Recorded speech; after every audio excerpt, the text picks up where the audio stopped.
nasa Canada na po yung anak ninyo. Yun po yung Hinihiling ko ng plan elementary. hiniling nyo nung mula elementary hanggang ngayon, nasa Canada na yung anak mo.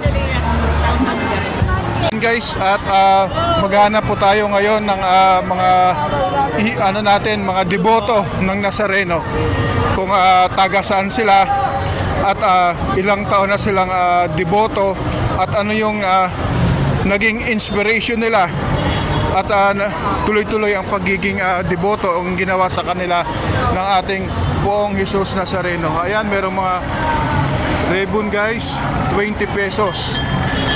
Yan, yung suot ko guys. Church at ang sa kasalukuyan daw po ay nasa Arlegui na po yung prosesyon. So yung Nazareno po ay nasa Arlegui na. Punta tayo sa simbahan guys. Pero saan pa kayo galing na lugar ate? Kainta Taytay. Ilang araw na pa kayo dito? Kagabi lang kayo dito, January 8 ng gabi. Pinaka nyo, bakit nagawasan nyo Nazareno para panataan nyo na ngayong kada every year? Devotion. Hanggang kailan po nag-start yung panataan ninyo? 2017. Kayo po, 2009. 1987? Tagal na po. Opo, sila po guys ay taga Cainta Rizal. Okay po. Thank you po. Sa ano po ito, Kuya Dan Vlogs? Kuya Dan Vlogs. Okay, thank you. Thank you, Mama. Okay. Salamat po. Thank you, sir. Deboto pa kayo ni Nazareno. Taga saan po kayo? Cogio, Antipolo. Matagal na po ba kayong deboto ng Nazareno? Elementary pa. Elementary pa lang yung anak nyo.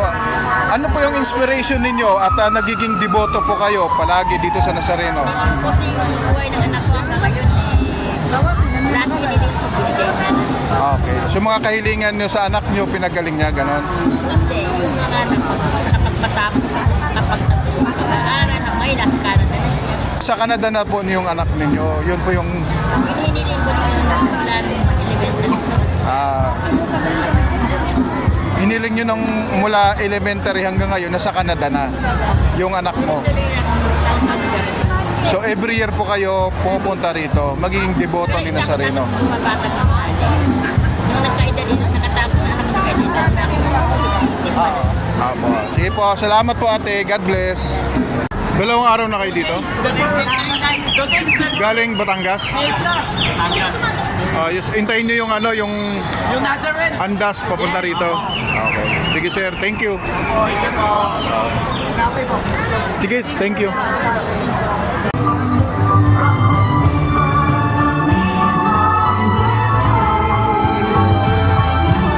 Kuya, pasuyo naman po.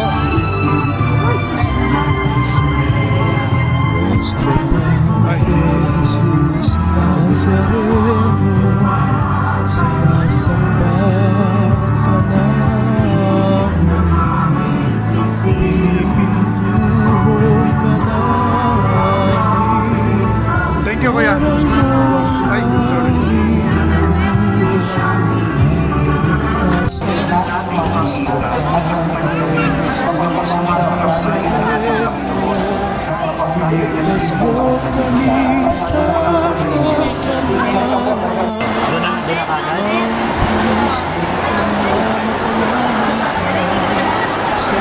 sa